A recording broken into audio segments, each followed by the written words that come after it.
Socialização do projeto de ensino. Acadêmica Rosimeire Aparecida Machado.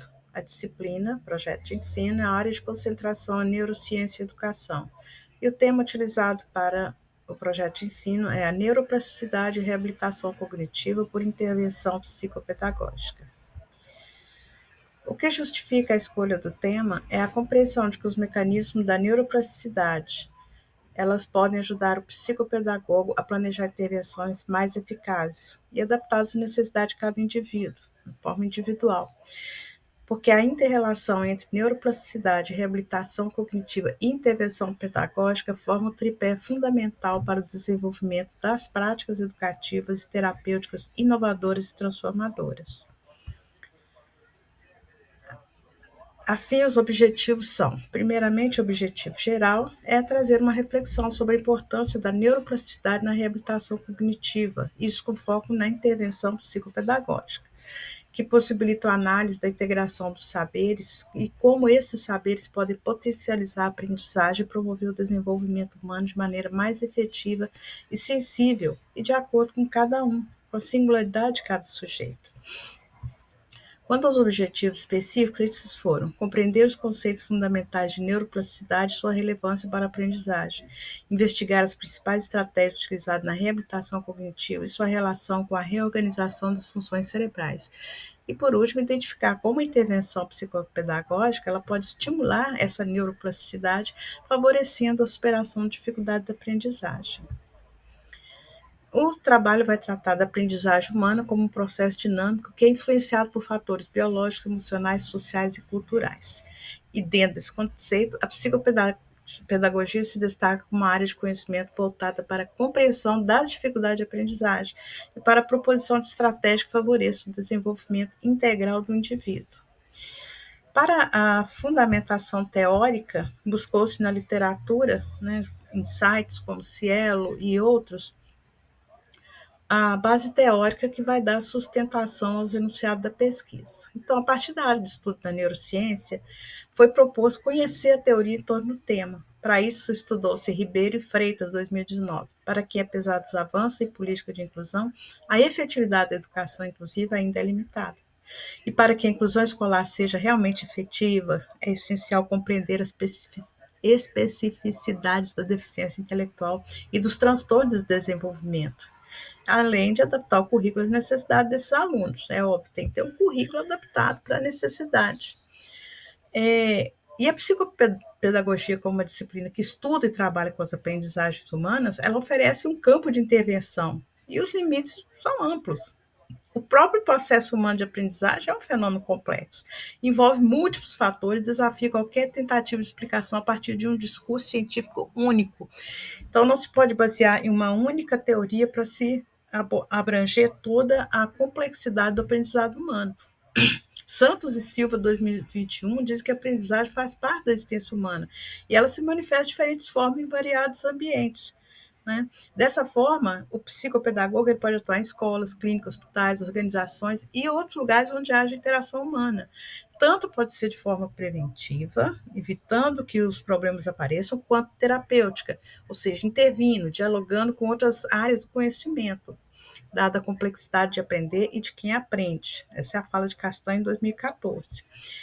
Ainda dentro da fundamentação teórica, apurou-se que o princípio da neurociência que sustenta a psicopedagogia é a neuroplasticidade, ou seja, a plasticidade cerebral, que é a capacidade do cérebro de reorganizar e reestruturar em nível celular, mesmo que não haja uma ligação neurônica para um determinado aprendizado, é possível estimular isso, E o cérebro, então, vai criar sinapses e vai produzir o meio daquele aprendizado ser efetivado em nível cerebral. Então, o cérebro cria sinapses, são essas conexões entre os neurônios, e essas sinapses formam novos neurônios e redes neurais que se interligam, permitindo, então, a aquisição do conhecimento e a transmissão de informações. E isso acontece ao interagir com o ambiente, que o ser humano ativa diversas áreas do sistema nervoso, moldando seu comportamento e trocando informações continuamente, conforme o esquema na figura 1. Aqui nós vemos um momento pré-sináptico, uma célula que envia, ela faz uma ação potencial, ou seja, tem a potencialidade de criar a sinapse. Então, ela cria essa sinapse e cria uma ligação dos neurônios, né? Aqui é o momento pós-sinapse, onde a célula receptora já recebeu a sinapse e já criou um novo neurônio. Então, a partir dessas funções, o que se infere é que essas sinapses possam ser criadas em qualquer estágio de desenvolvimento humano, não é só quando é criança, né? E favorecer a aprendizagem em qualquer etapa da vida. Nesse contexto, o importante é destacar o papel das funções cognitivas no processo de aprender. A memória de trabalho, né, que permite que o cérebro retenha informações já passadas, enquanto estabelece relações com o presente, baseado no passado, e projeta o futuro. Isso é essencial para atribuir sentido às experiências. O controle inibitório, que é outra função, favorece a convivência social, pois possibilita a observância de regras e o controle de impulsos, né, que vai começar a regular através de regras e controlando o próprio impulso. Já a flexibilidade cognitiva, ela está associada à capacidade de mudar de perspectiva diante de novas situações. Quando uma nova informação vem, a sua perspectiva muda, né? Sabendo disso, o que acontece? O psicopedagogo, desculpa, pode utilizar essas funções, né? A compreensão da aprendizagem, conforme o Rodrigo 2022, evoluiu de uma forma mecanicista para uma abordagem qualitativa. Ou seja, antes era uma coisa mecânica, agora é uma coisa mais qualitativa, né? Pode ter mais qualidade, porque a efetividade da aprendizagem se tornou crucial para a motivação, para o desenvolvimento da inteligência e para a aquisição e retenção de informações, porque não basta só adquirir, é necessário reter essas informações. Então, na literatura consultada, percebeu-se várias estratégias psicopedagógicas amplas e integradas que combinam a avaliação detalhada, a intervenção cognitiva, o suporte emocional, que é muito importante, essa questão das emoções, e colaboração interdisciplinar. São essas quatro estratégias, né, que vão garantir uma aprendizagem mais eficaz, prazerosa e inclusiva para os alunos que apresentam dificuldades. E quanto às estratégias utilizadas na reabilitação cognitiva, a leitura consultada traz que a avaliação diagnóstica individualizada. Né? Antes de começar a fazer qualquer procedimento, tem que se avaliar, fazer um diagnóstico correto do problema, que senão vai se tratar o que não é e deixar de tratar o que é. Identificar as áreas de desafio, desenvolver planos de intervenção personalizados. O que eu fiz para um aluno hoje não vai servir para o outro amanhã, porque é baseado nas condições individuais. Mas todos precisam ter fortalecidas as funções cognitivas, que é o foco na atenção, memória, linguagem, e para isso se utiliza recursos diversificados, com atividades lúdicas, principalmente, e materiais multissensoriais. É muito importante se estimular, através do lúdico, as funções multissensoriais, né? E está de acordo com Luria e Vygotsky, dois grandes nomes aí do estudo da infância, né?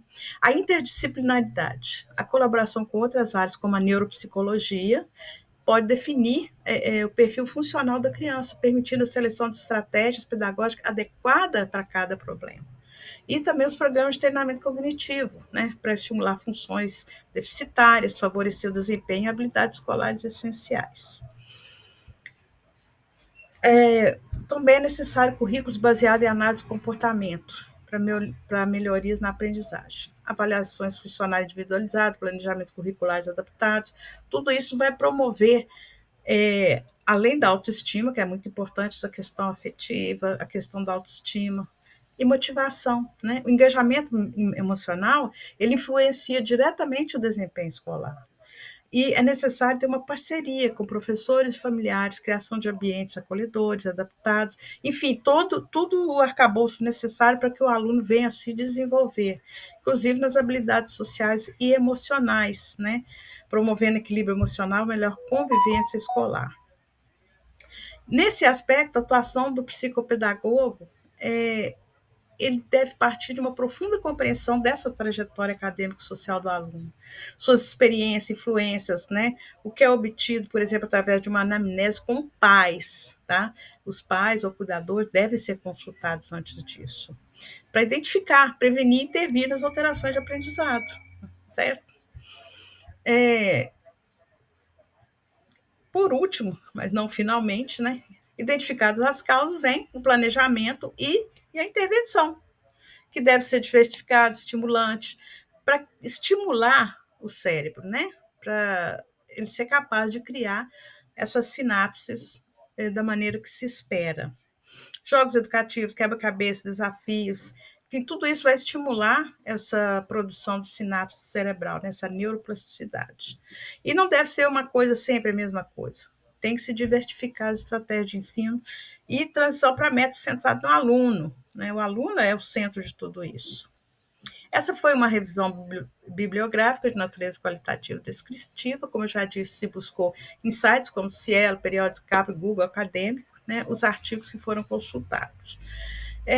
Deu-se prioridade aos artigos em torno do ano 2000, 2025, porque eles estariam logo após a chamada década do cérebro, que foi a década de 90. Então, o que veio logo após isso é de grande importância e veio contribuir muito, né? Também como a contribuição de Vigóticos, Freire, Lúria, né? Foi uma contribuição atemporal. Então, nas considerações finais, se apurou que o quê? Que os resultados apontam que a intervenção psicopedagógica fundamentada nos princípios da neuroplasticidade, que emprega estratégia de reabilitação cognitiva baseada em evidência, oferece, então, um caminho promissor para potencializar a aprendizagem. E que, integrando esses saberes, né, o psicopedagogo vai ter o necessário para atuar de forma eficaz. E de forma adaptada à singularidade de cada indivíduo. Isso é muito importante frisar isso, promovendo não apenas a superação de dificuldades acadêmicas, mas também o desenvolvimento integral e autônomo do ser humano. Como frase final, eu escolhi essa.